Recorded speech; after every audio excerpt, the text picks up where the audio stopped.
खरंच गंभीर विषय होता।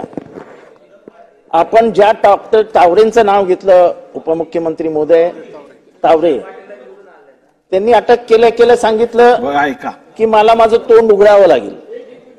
मला वाटतं त्यांचं तोंड उघडण्यासाठी आपण नार्को टेस्ट करावी आणि त्याला आपण मान्यता द्यावी। पण ह्याच्यातला सर्वात महत्त्वाचा प्रश्न जो अजूनपर्यंत अनुत्तरित राहिला आहे तो म्हणजे पोलीस स्टेशनला आणि पोलीस कमिशनरला फोन कोणाकोणाचे गेले होते। त्याच्यामध्ये कुठली राजकीय, आपण देवेंद्र भाऊ स्पष्ट बोलणारे, स्वच्छ सांगणारे, सत्य सांगणारे गृहमंत्री म्हणून ओळखले जातात महाराष्ट्रात।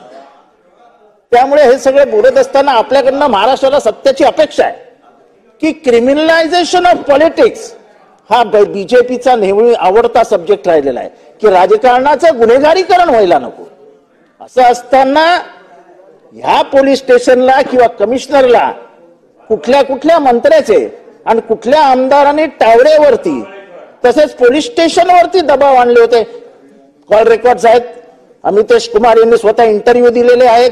तर आपण या सभागृहाला आणि या सभागृहाद्वारे महाराष्ट्राला ही माहिती द्यावी की कोणी त्या पोलीस स्टेशनला आणि कलेक्टर आपला पोलीस आयुक्तांना या गुन्ह्यासंबंधी फोन केले होते। आणि बिरघर बिर्याणीवर का देण्यात आले साहेब? पोलीस आयुक्तांना